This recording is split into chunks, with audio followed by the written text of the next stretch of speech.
Good morning, everyone. Thank you for joining this webinar on why mapping risk and understanding your threat coverage can make or break your security monitoring strategy. My name's Amy Perez. I'm Marketing Director here at Talion. Talion is a managed security service provider born out of BAE Systems, the UK's largest defence contractor. We became an independent company in April last year, and we rebranded to Talion in February.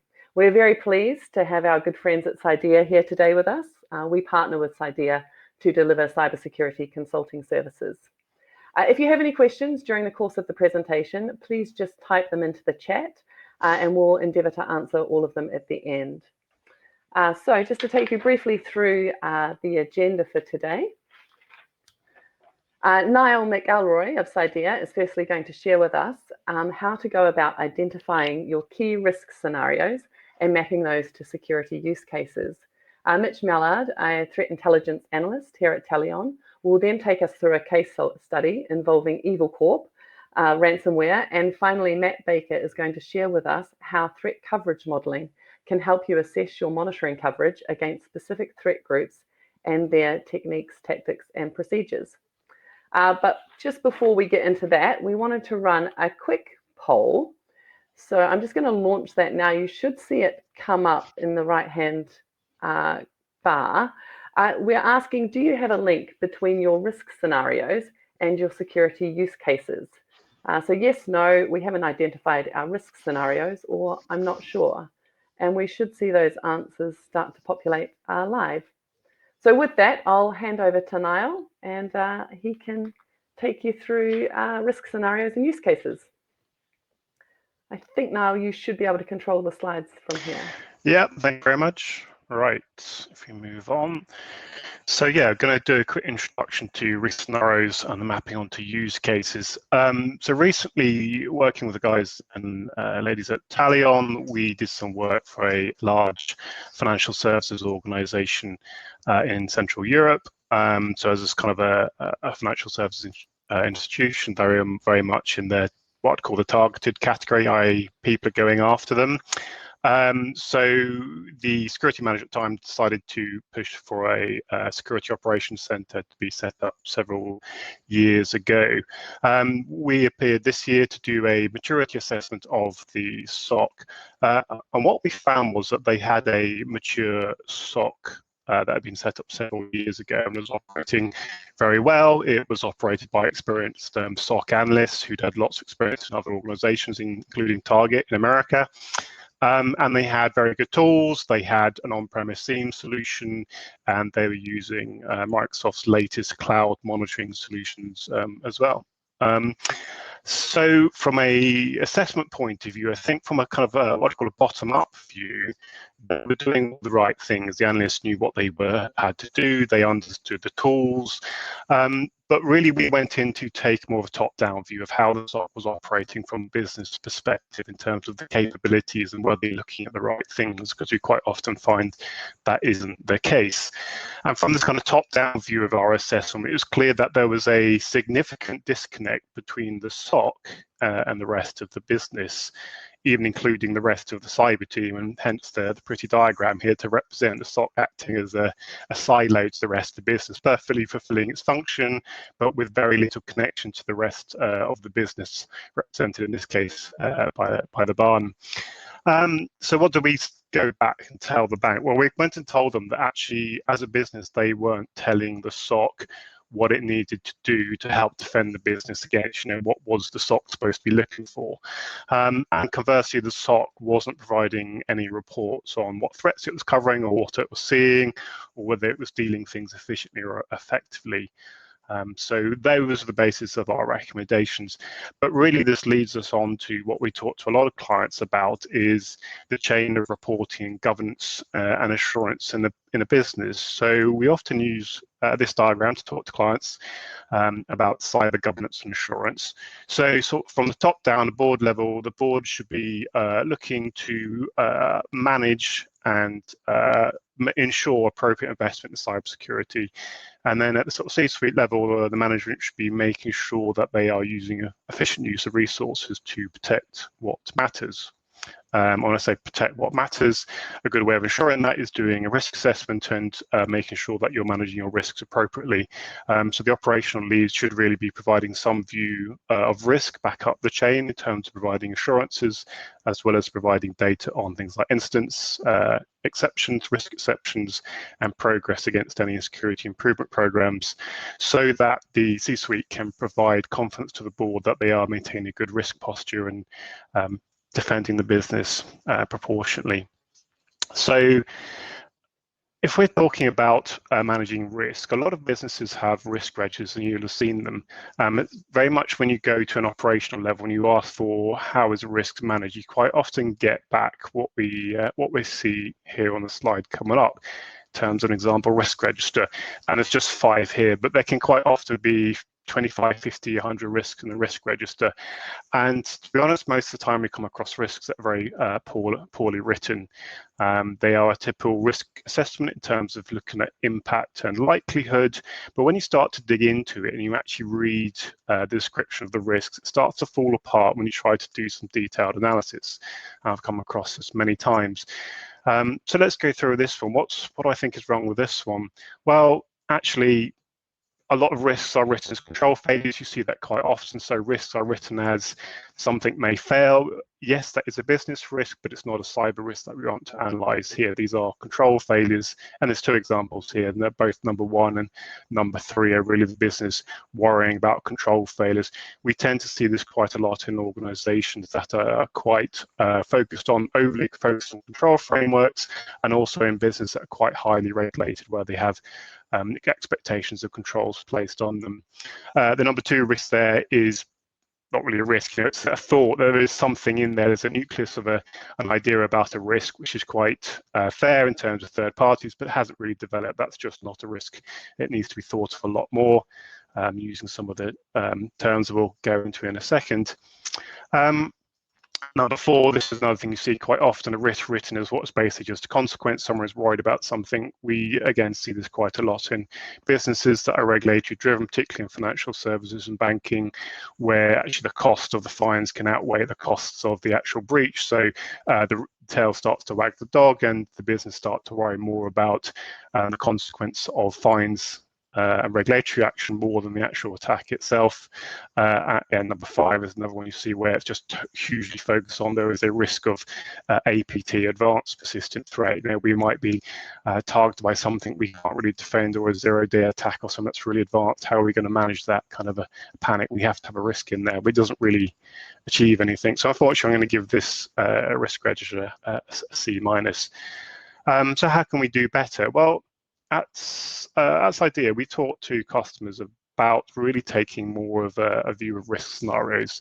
So maintaining a list of scenarios that is manageable. So 5, 10, 15 risk scenarios that you're happy to present upwards to the board on, and make sure that they're presented in language the C-level suite and the board is going to understand. So written in language that tries to avoid too many technical terms, but really explaining the risk in terms of consequence, what you're worried about and why, because as a business leader, you're going to want to read those risk scenarios and understand why they should worry about it, and provide the business with some view of which are the most important ones. So for this business, as our example, that will be going into more detail, we're trying to tell them we're most worried about business email compromise, which we see a lot of at the moment, and ransomware as well, in terms of something that's quite prevalent out there as well. So risk scenarios are kind of the business context description, kind of a narrative form of the risks facing the business, and they are very useful in communicating with stakeholders about risk,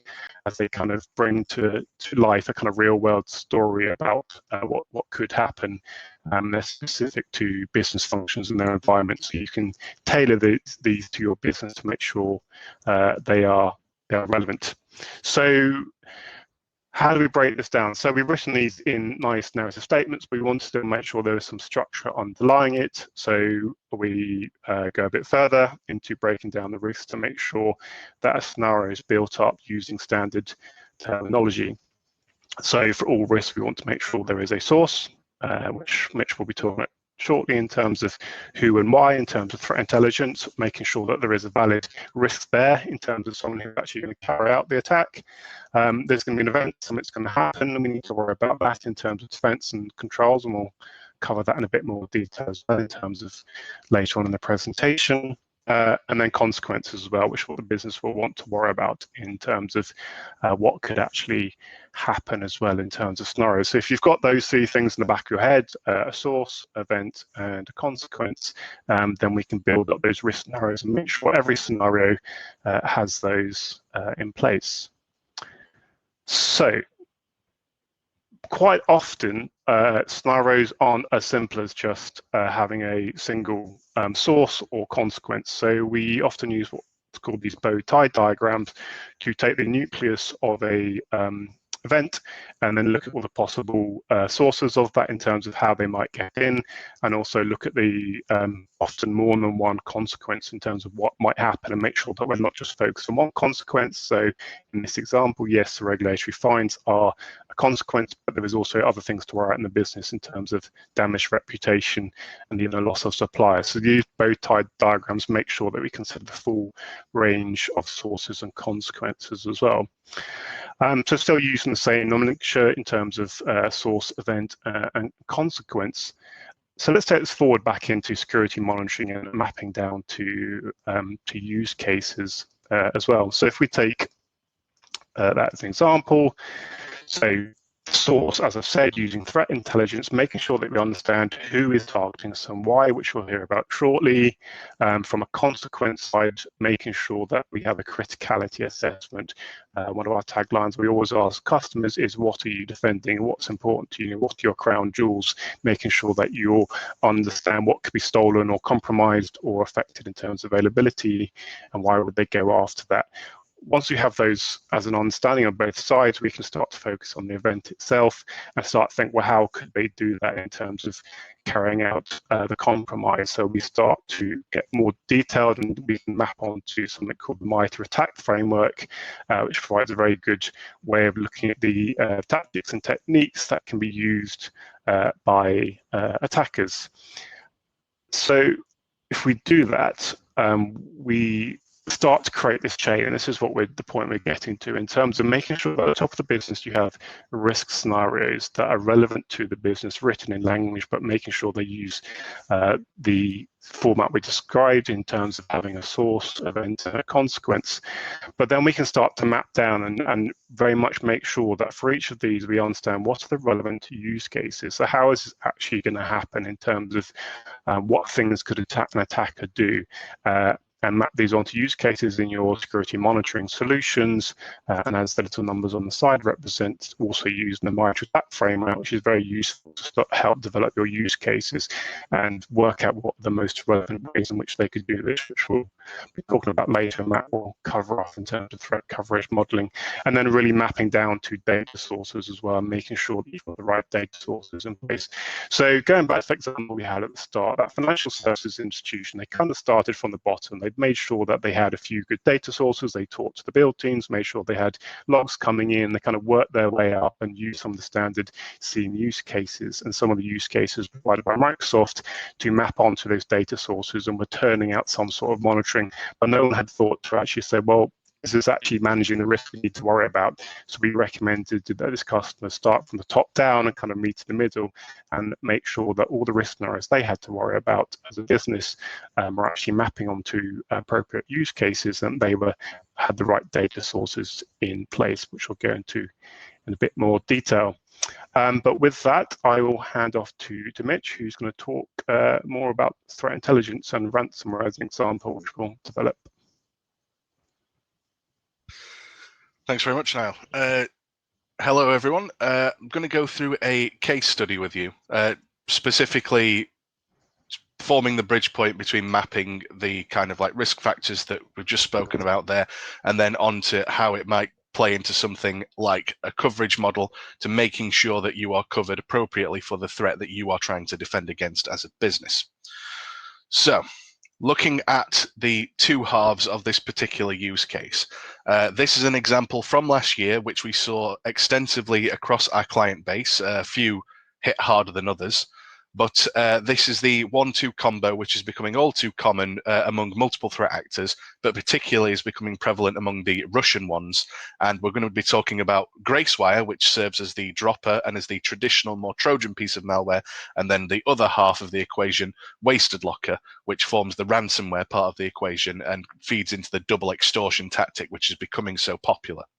So Gracewire itself, fairly typical in its capabilities, delivered via macro-enabled documents, nothing that you haven't seen before, using the primary infection vector of HTML redirectors. Other groups had used this 12, 18 months prior. It was far from what you'd call an advanced technique, but EvilCorp in particular, who are the distributors, they only started using it around just December into January at the turn of 2020. EvilCorp themselves, you will probably know as the developers of the Dridex banking Trojan, one of the single most successful pieces of malware in history. This is how they get their notoriety. Their quote-unquote leader, Maxim Viktorovich Yakubets, is also has the dubious honor of having the single highest US bounty on his head for $5 million US. If anyone can manage to get him out of Moscow, you will, be quite well off. However, he is known to the Russian government, and there has been collusion between EvilCorp, between back when they collaborated TA505. Microsoft identifies some of their activities as do DEA, and there has definitely been the overlap is not fully understood between them and state actors, but there's definitely been a sharing of code base and possibly victims. But either way, EvilCorp themselves, probably one of the entities that you've seen in the news the most, as they have been incredibly prevalent, especially in the time when Dridex was more active than it is today. And over the past 18 months, they have been particularly targeting large enterprises through the 1-2 Trojan and ransomware combo. The initial campaign that I'm going to use as an example for this, Gracewire in particular, started back in January 2020, but then we saw a much larger second wave, which started in June, passed through July, although we did see a few cases which passed out right up to August of last year. So leaving Gracewire for a moment and talking about part of the reason we were so concerned when this campaign was on. Wasted Locker itself, the initial confirmed infections were all via compromised legitimate infrastructure and poisoned browser updates. For anyone familiar, it's known as the SOC Ghoulish framework, which is quite an advanced method of malware delivery. This is notable because it's the first time that EvilCorp themselves distributed a piece of ransomware that they had developed in-house, as far as we can tell. Their previous partnerships with very successful ransomware strains such as Ryuk and BitPaymer were already well-known, well-researched by multiple outlets, but this was the first time they had developed something. We saw that code reuse that was very clearly made in-house. And the timing was extremely concerning in terms of Wasted Locker, because the discovery coincided pretty much perfectly with this large second wave of Gracewire that we saw in June, July, going through to the very early parts of August. So the fear was originally that Gracewire, with its secondary and tertiary loader capabilities, it's more of a next generation Trojan, if you will. It's never the last word. It has information stealing capabilities, it has lateral movement capabilities, but there's always that possibility that it can be used as a platform to drop other payloads once it is on the system. And then would be remiss if we didn't talk about it, the increase in ransomware effectiveness. The double extortion technique was just gaining its heightened popularity after its initial testing phase, if you will, when Wasted Locker became a thing. The double extortion technique being these actors setting up a secondary method of blackmailing your company, just as controls for ransomware were getting to a percentage where we would say it was kind of acceptable, the number of companies that had reliable offsite backups. Clearly, ransomware developers were looking at that data and they were making the same conclusion. Profits were down, so they developed the method of encryption was delayed by anywhere from 2 weeks to, in some cases, 6 months. They would sit on a network, they would gather as much data as possible, then perform the encryption action, and then we have the scenario where they have the sword of Damocles above your company's head, where okay, you can restore from backups, you can bring in an incident response team, you can follow standard industry practices, but then we will auction off your data to the highest bidder, or in some cases, we will just give it away for free to form damaging PR and whatnot about your company. So they've had a lot of success with this technique, as I'm sure anyone has seen in the news, but Wasted Locker in particular came out at this perfect time where we saw this active campaign from Gracewire, so we were extremely concerned that this represents the what Niall spoke about. This is the perfect conflux of you have your risk scenarios, and this is something that has appeared in the wild that meets the definition of a worst case scenario and is being used to target large enterprise companies. So what did we see? Across our client base, we had a relatively low number of attempts and touch wood, no actual hits during the initial campaign, but there was a huge spike in activity against clients of a myriad of different sectors and geographical locations during the second campaign, June-July wise. We're not 100% sure as to the exact cause of this, as in terms of volume, the initial January campaign, when you look at the global statistics, it wasn't a 2-to-1 outstripping of the original campaign. So it may just be luck that we saw such an increase during the second wave, but it was, for us, an exponential increase in volume. And unfortunately, off the back of that, there were some successful infections, so we did get to see some of the behavior that Gracewire took behind the scenes as well, based on our security monitoring service that we offer to our clients. So there were multiple true positive infections, and across different client bases, we did observe varying degrees of damage to the corporate network. Varied from being, we had one that was stopped at the sandbox stage, sorry. We had one that was stopped at initial point of ingress by a email filtering device, but we had a couple that were successful, and while one sat on the machine of initial infection, we did also observe one which had successful lateral movement and did manage to not establish a massive foothold, for which the IT team on site are to be commended, but it did manage to perform lateral movement and obtain somewhat of a foothold on that estate. We can possibly attribute this to around the time there were several test modules being put in Gracewire, which were improved delivery techniques, which they were trialing. The sophistication of these were much higher than originally.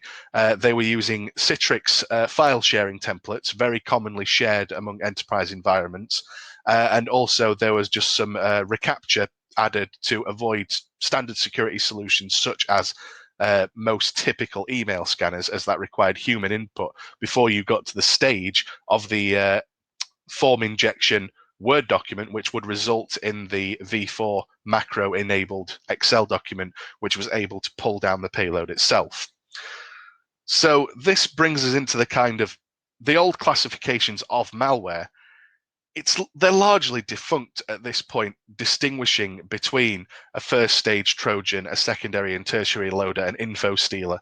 We're reaching the point in sophistication where almost every type of Trojan, once it has a foothold on your system, will have some kind of backdoor and secondary and tertiary loader capabilities. Even the most unsophisticated will have a backdoor capability that the lower level threat actors are now selling to these higher level threat actors, because access is becoming more and more valuable. We had the case of, to go on a minor tangent, but Maze, at the height of their prevalence, Maze did not have the staff to perform the number of ransomware encryptions and file exfiltration. They did not have the skilled staff available to physically access the number of networks that they had access to. So they had to go recruiting on underground forums for temp workers for ransomware infections. So it's a booming industry. And it can't be overstated that the effect that this is having on the security posture of enterprise networks as a whole. But to the point of Gracewire and Wasted Locker specifically, these do represent, although we haven't seen an in-house developed pair since, which is the Trojan, which forms the secondary tertiary loader, followed by the in-house developed ransomware. And we haven't seen that perfect case of the one delivering the other on our client network, although there have been reported cases of it. Although, as we all know, some companies are definitely remiss to report the full extent of the damage of ransomware at times, so we don't have a complete picture. But this is definitely something that goes into those, having those solid risk scenarios, having a solid threat intelligence posture helps you with this. And just for this specific case example, to go into a threat which has become, it was unique at the time, and we have seen multiple times since, is the little known security loophole, which we are seeing security literacy and how the desire to help is starting to hinder in the case of people who have some security literacy but aren't necessarily part of a dedicated SOC or monitoring team. So we had one of these true positive infections where one of the IT staff on the said infected estate uploaded the malware sample itself to one of the very popular malware file repositories / scanners and aggregators available online. VirusTotal in this case, I'm sure many of you are familiar with it. And at a macro level, the intent is good in this case. You have an employee who is taking the security of the company seriously and is taking it upon themselves to check something out that has appeared in their email inbox and run it against a wide variety of scanners. In this case, it may have just been a member of the security team trying to get concrete attribution on the many scanners that are available. However, in this particular case, it needs to be highlighted because we are seeing this being leveraged against, unfortunately, clients, but it's a trend that's establishing in the wild as a whole as well. These repositories are public. We, as a security company, have access to them, and so do the threat actors. If threat actors are targeting your company specifically, what they will do is they will set up alerts, and much like we are looking for instances of internal company emails, sensitive documents, anything that has been leaked to these services, if an employee is uploading something with the intent of finding out that it's safe, that item is then public knowledge. There's the old adage that the internet is written in ink. Once it is out there, you have to assume, even if you comply with a takedown request, that someone has had the ability to download it. It is now public knowledge. And in this particular case, this was a chain of emails. Apologies. This was a chain of emails between the IT security team, and because it included the entire chain, the added legitimacy that that gives to a phishing effort, many thousands of times more likely if an employee sees an existing email chain between people who actually work at the company. At that point, the little red banner that says this email may not have come from inside your network, they are so much more likely to ignore, because they can just then spin up a spoof domain which looks like your corporate domain, whether it be via the more traditional type of squatting methods or more modern IDN homograph replacement. And then your employee at that point, even someone who is cyber literate, can be forgiven for following through with that link through that capture, and in this case, to that grace wire infection. And this is becoming, as I say, more and more prevalent and more of a problem as they are finding these sneakier ways to catch people out, which are just the edge cases, but all they need is a singular foothold into your organization. So that is my doom and gloom speech. I'm going to now pass over to Matt, who is going to talk about the threat coverage modeling and how you might go on mapping a case study and risk scenario on such as this and how we can apply it practically. Thanks, Mitch. I'm just going to bring my sharing screen up. Hopefully that should come through shortly. Yeah, so I'm going to give an overview of threat coverage modeling. So it's a portal that has been developed by Italian to provide security coverage for clients and potential clients, which is aligned to the MITRE attack threat model. It can be used to show generic threats across multiple techniques, or you can align it to specific threats. So just to give an overview, so these are all the categories of the kill chain, all aligned to MITRE, and under these are all the techniques that are used. So at the top there, it shows you that in that particular category, we've got 22 threats, we've got 11 threats under delivery, 112 under exploitation and installation. If I can drag that down, which goes right down there. 23 threats under command and control, and 122 for actions on objectives. So linking this back to what Mitch was talking around in terms of a specific threat group, TA505, we can select a specific threat and show which techniques that they have been identified as using as part of their attack activities. So if I type that in there and select those, as you can see, that's changed slightly. So now we've got red borders, and those red borders are aligned to the techniques that have been identified that TA505 uses their regular attack activities. So let's just select an item. So in the exploitation and installation category, we've got user execution in there. And let's say that's something that your company is specifically interested in ensuring that that's covered against TA505. Clicking through that shows you a description, quite long, and that again aligns to MITRE. Lists out the event source types which we can use with our existing rule sets to identify malicious activity, and the specific event sources as well that we can use. I'll just dip through into the technique. So again, that shows you the description. Everything links into MITRE as well. So the link out to the external website for MITRE. We've got a number of use cases which have been used to develop rules. So it's not just a single use case for each technique. We've got multiple use cases that sit below that, and potentially multiple rules which sit below each use case as well for different thresholds and that kind of thing. So let me take you back. So we're talking user execution. One of the event source types there is antivirus, and the company that we're talking about potentially has got antivirus coverage. So let's add that in as an event source. So again, use the configuration tab, click on event sources and add antivirus. So everything previously was grayed out. Now we can see that certain techniques are turning green, which means that we are able to monitor those specific techniques using the existing rule coverage in Talion. So if we go down to user execution, which we were interested in previously, that has now turned green. So, and obviously that's part of the ones that are in the red border that TA505 use.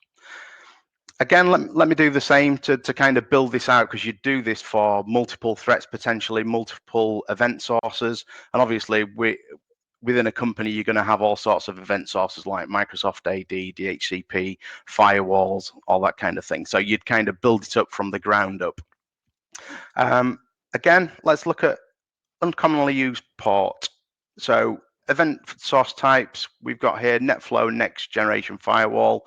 Again, gives you a description there. Adversaries may conduct command and control communications over a non-standard port to bypass proxies and firewalls that have been improperly configured. We've already got next generation firewalls in our company, let's say. So let's add those in as an event source in addition to the antivirus that we've already got. Apply that, and then we can see that we've got additional techniques turning green, and the one that we're interested in, uncommonly used port, has also turned green. So these are looking at all techniques across the MITRE attack model, but not all techniques are equal. So these are graded by importance. So you've got very low, low, medium, and high. And as a service provider and obviously a client, you're more likely to look at the ones that are going to add more value. So I'll strip out the very low and the low, and you'll see the numbers at the top of each columns changing here to show that there's a reduced amount that are in the medium and high category. So remote access tools, again, choosing another example, that is obviously a medium or high. It's also something that's used by TA 505. So I'll click into that. Again, the description, we've got an event source type of web security gateway. We've got one of those, so we'll add that in.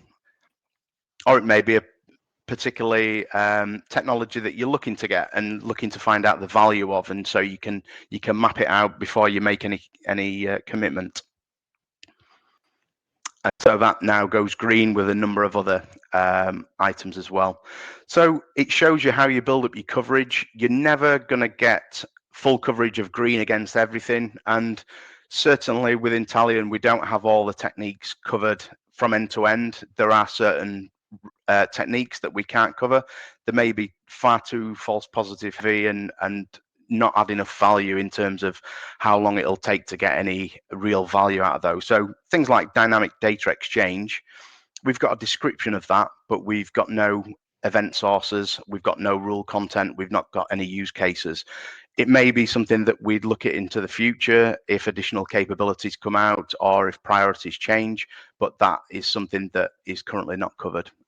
So it's useful for identifying not just where you are covered, but also your gaps as well. So if you need to implement, if you can't monitor for that particular technique, it may be that you look to get additional technology elsewhere, or internal controls, or some other way of managing that particular technique. So that's my overview of threat coverage modeling and showing how you map against specific or generic threats. Thanks very much, Mike. I will just switch back to the slides. Let me turn my cam off.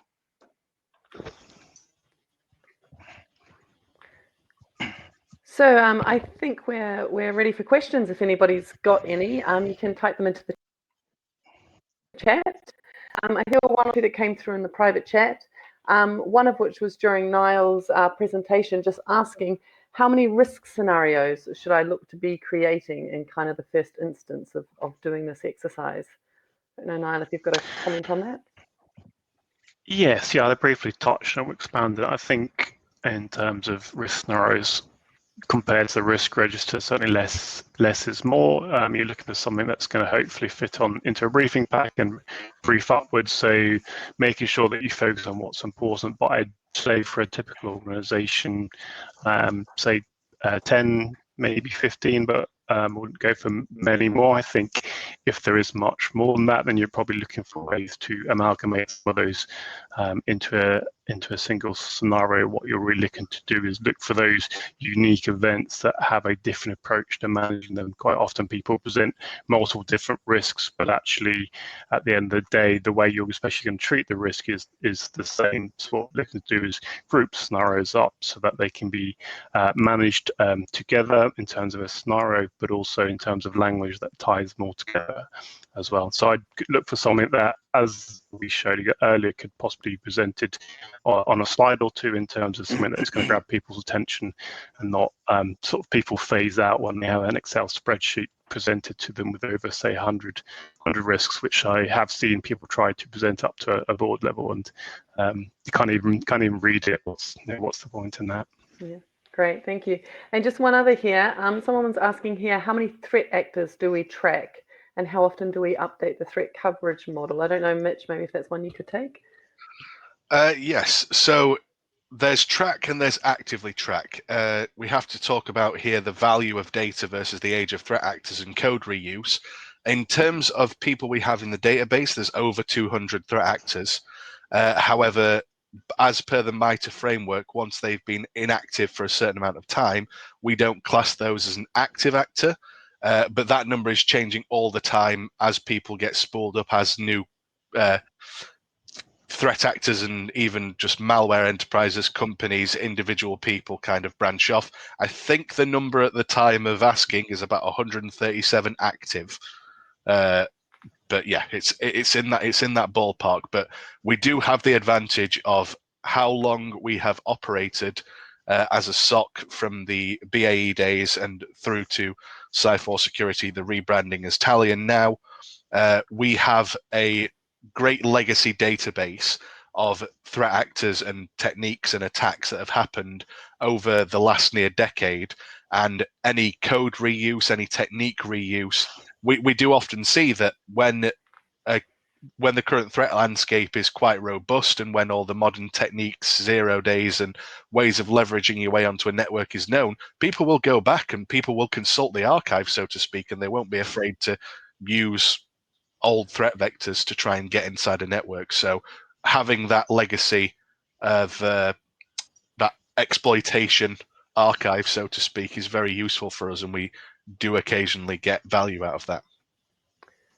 Great, thank you. It doesn't look like we've got any more questions in the chat. There are some handouts to the right of your screen if you would like to download them, just with services relating to what we've spoken about today. But with that, I'd like to thank everyone for joining and enjoy the rest of your day.